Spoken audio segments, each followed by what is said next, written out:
अस्सलाम वालेकुम, मैं हूं लियाकत राजपर। आपको पता होगा कि जिसने बहरिया टाउन में इन्वेस्ट किया है उनकी सारी जो जमा पूंजी है वो समझ लें कि ज़ाया हो गई।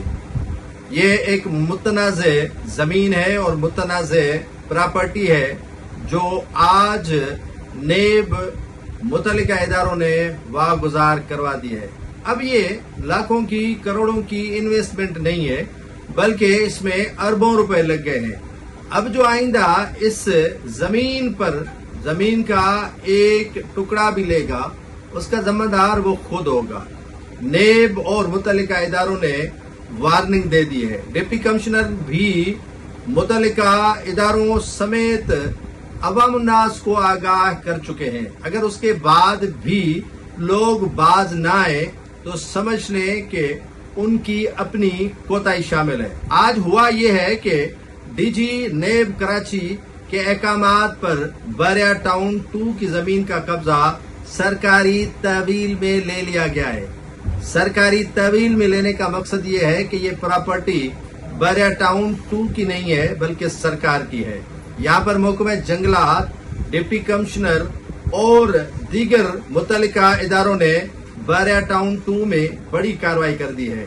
डीसी मलीर ने नेब फोरेंसिक आर्डर पर मलक रियाज के जो अली पैलेस है उसको भी सील कर दिया है।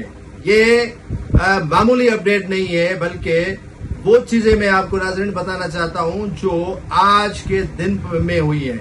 हजारों एकड़ जमीन जो महकमा जंगलात की थी उस पर मलक रियाज को गैर कानूनी तौर पर अलाट कर दी गई बहरिया टाउन 2 के नाम पर।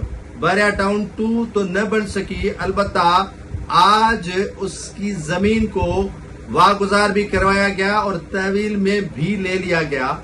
जो जमीन पर मलक रियाज दावेदार था, आज तकरीबन कोई 1338 एकड़ अराजी मुंजमद कर दी गई। बहरिया ग्रेटर और मुख्तलिफ जो वहां पर जमीन थी उसके अलावा 33, 34, 38, 40 और 42 और 61 जमीन सिंध सरकार की मिल्कियत को करार दिया गया है। नेब ने बहरिया टाउन 2 की तकरीबन 3150 एकड़ जमीन को मुंजमद कर दिया है। ये बड़ी जमीन है, 3150 एकड़ जमीन जो है वो MSP पैराडाइज रियल एस्टेट ने धोखाधड़ी से खरीदी। नेब तर्जुमान का कहना है नेब ने बहरिया टाउन कराची को तीसरे फरीक के हुकूक पैदा करने से रोक दिया है। मलीर के तकरीबन 17,672 एकड़ जमीन भी खुर्द-बुर्द में 708 अरब रुपए की बेज़ाब्तियों का इल्जाम लगाया गया है। सिंध हुकूमत ने बाज़ अफसरान की मिली भगत से सरकारी जमीन मुंतकिल की थी।